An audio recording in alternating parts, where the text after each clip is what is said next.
For 1,500 years, the fall of Rome has captivated our imagination. We picture barbarian hordes, storming gates, corrupt emperors feasting, while cities burn, and a mighty civilization crumbling overnight. Rome didn't simply fall in for 76 CE when the last Western emperor was deposed.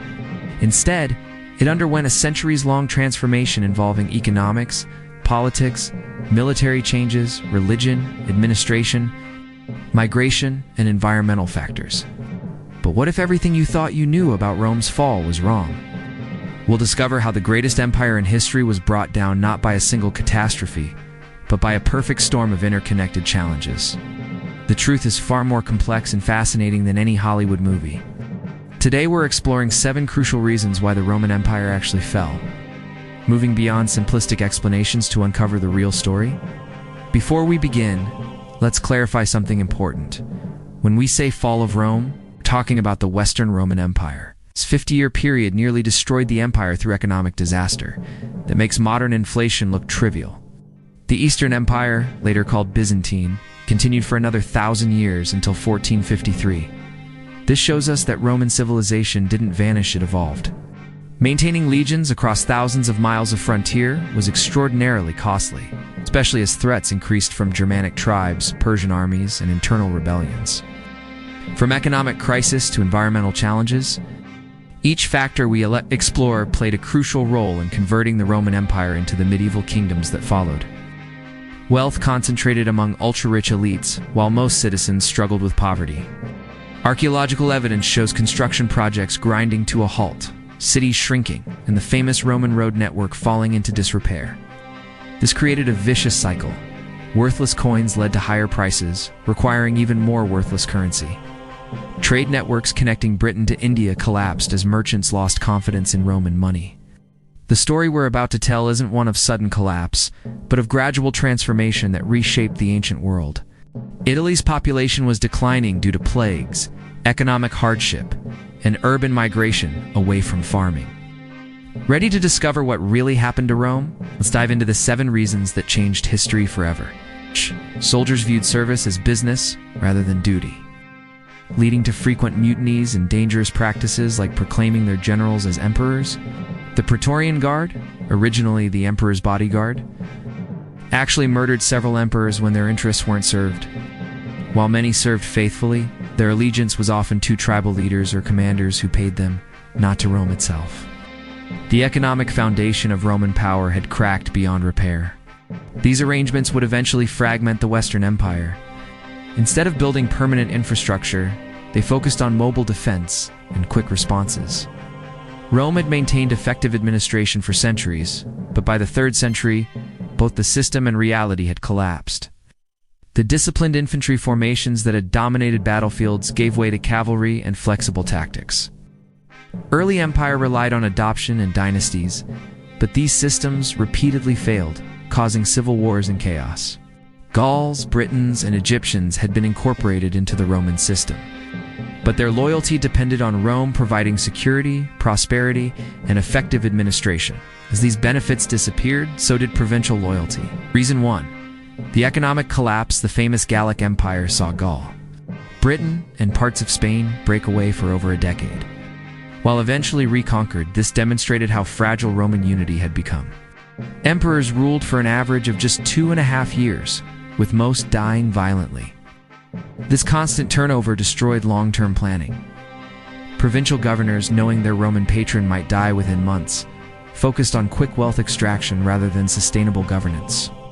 For centuries, Roman soldiers were citizens who served 25 years bound by loyalty to Rome itself. This created an unbeatable military culture invested in Roman success. Our first reason takes us to the catastrophic crisis of the 3rd century. Spanning 235 to 284 CE, the silver content of Roman coins plummeted from 80% under Marcus Aurelius to less than 5% by the 260s. This wasn't just bad policy, it was desperation. Rome had grown wealthy through conquest and plunder, but by the 2nd century, expansion had stalled. Citizens who had traditionally identified with the empire started transferring loyalty to local leaders.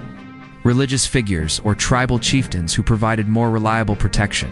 Oh no. New territories meant no new wealth flowing into imperial coffers. Meanwhile, military expenses consumed roughly 75% of the imperial budget. To fund these expenses, emperors debased the currency, adding cheaper metals to silver coins. The economic crisis wiped out Rome's middle class, the backbone of civic life. Perhaps most devastating was the erosion of citizen loyalty. When Rome could no longer provide prosperity and security, the social contract holding the empire together began unraveling. Reason 2. Military transformation. The legendary Roman legions that conquered the Mediterranean underwent radical changes that ultimately contributed to the empire's downfall. But chronic recruitment problems forced dramatic changes. Traditional Sourcish Italian farmers and urban citizens could no longer meet the empire's massive military needs. To fill the ranks, emperors recruited from Germanic tribes along the frontier. These foederati brought different military traditions and loyalties. The economic crisis made everything worse. As the empire struggled to pay soldiers regularly, military loyalty became transactional. From 235 to 284 CE, at least 26 men claimed the imperial title, most meeting violent deaths. The Roman military shifted from expansion and conquest to defense and survival. Most dangerously, settling entire Germanic tribes within Roman territory solved immediate manpower problems, but created semi-autonomous regions where Roman law held less sway. Reason 3. Political instability. The third major factor was the complete breakdown of stable political institutions. The root problem was succession. Unlike modern governments, Rome never developed a clear method for transferring power between emperors. The crisis of the 3rd century made earlier problems look minor. The famous Roman legal system, built over centuries, began breaking down as different regions followed different interpretations. This was particularly pronounced in provinces where Roman identity had always been artificial. Political instability drained the treasury through constant civil wars and diverted military resources from frontier defense. Most significantly, the empire transformed from an institution into personal possession, making it vulnerable to individual rulers' failures. Reason 4. Religious transformation. The rise of Christianity represented a fundamental revolution in Roman society's spiritual and political foundations. Traditional Roman religion had been civic in nature. Citizens honored gods protecting Rome, participated in state ceremonies, and accepted that religious and political authority were inseparable. Christians refused traditional ceremonies, rejected imperial divinity, and claimed loyalty to a kingdom not of this world. His Edict of Milan in 313 CE legalized Christianity, and by century's end, it became the empire's official religion under Theodosius.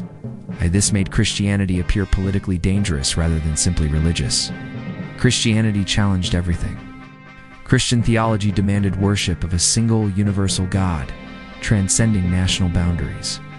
The confrontation between Bishop Ambrose and Emperor Theodosius, forcing the emperor into public penance, showed how Christian authority could constrain rulers. Emperor Constantine's conversion in the early 4th century changed everything. Christian bishops became civic leaders, as Christian institutions provided social services the government couldn't afford. And Christian theology offered hope to populations facing hardship. This transformation had profound consequences. Christianity provided new unity for a fragmenting empire. However, Christianization also accelerated cultural transformation. Traditional Roman values, military glory, civic duty, worldly success, conflicted with Christian ideals of humility, otherworldliness, and spiritual focus.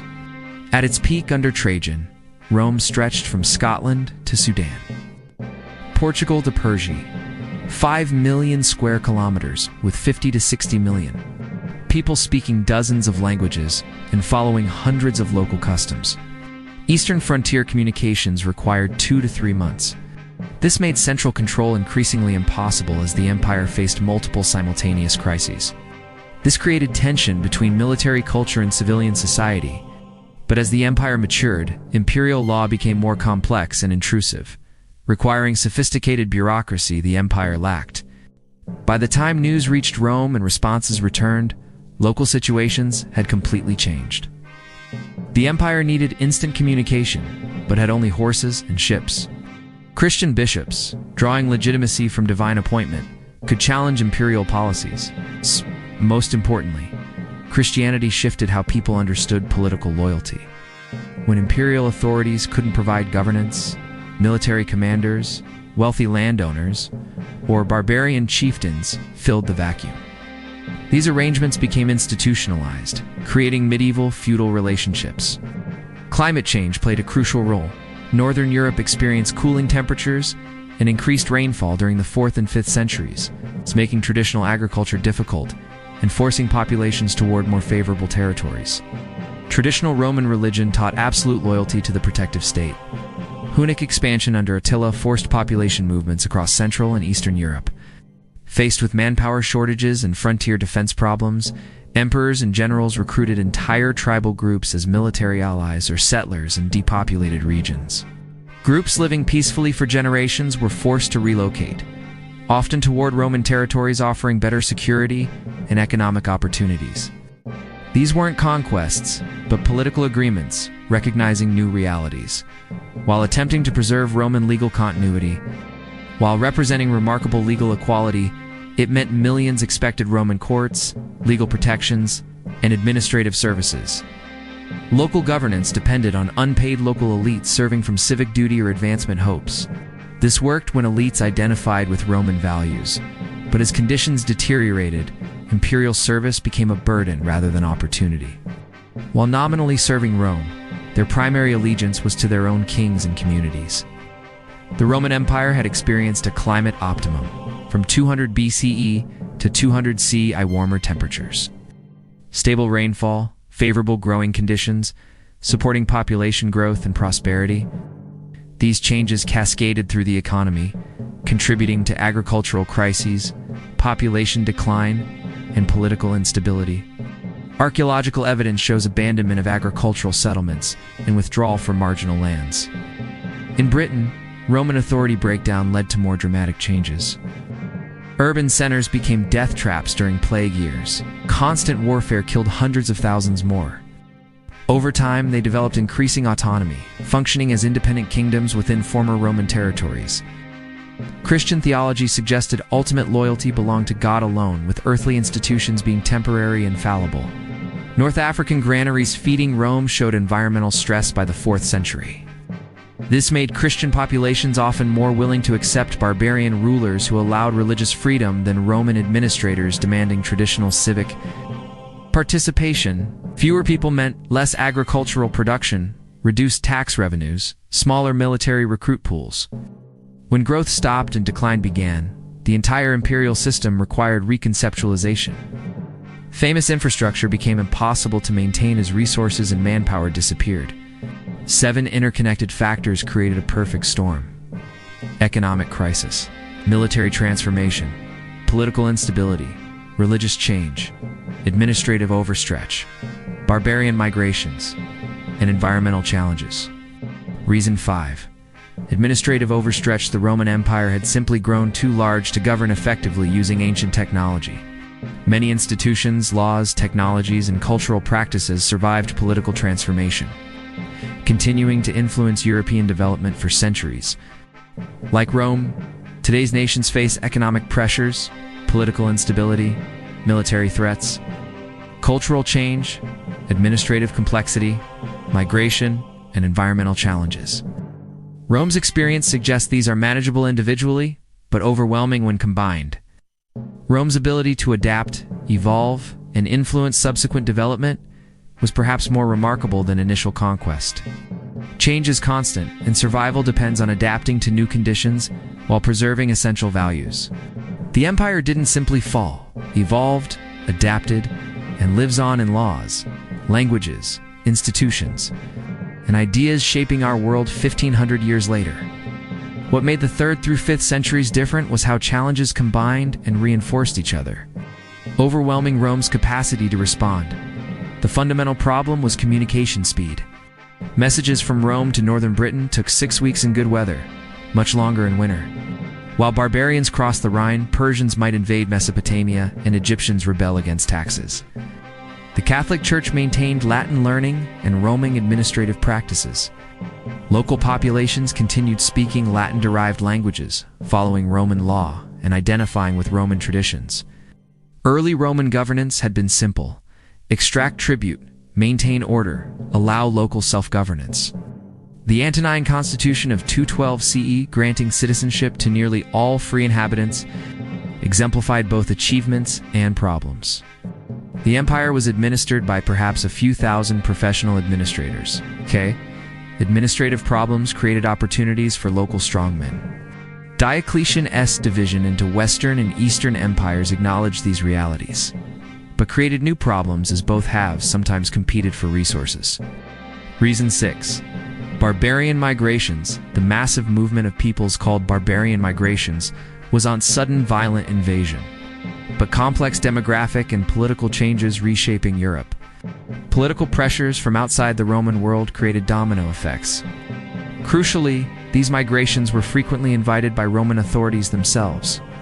The famous Visigothic settlement in Gaul, Vandal kingdoms in North Africa, and Ostrogothic rule in Italy all began as arrangements negotiated with Roman authorities.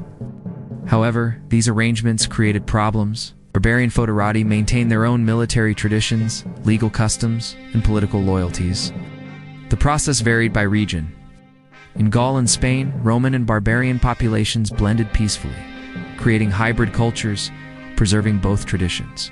Archaeological evidence reveals complexity continued Roman technologies and trade networks well into the Dark Ages. But burial practices and settlement patterns reflected new populations and cultures. Most significantly, migrations changed military and political authority fundamentals, creating post-Roman kingdoms combining Roman administrative practices with Germanic kingship concepts. Reason 7. Environmental and demographic challenges. Environmental and demographic changes fundamentally altered the empire's resource base and population dynamics. Beginning in the 3rd century, conditions deteriorated. Temperatures cooled, rainfall became unpredictable, extreme weather increased.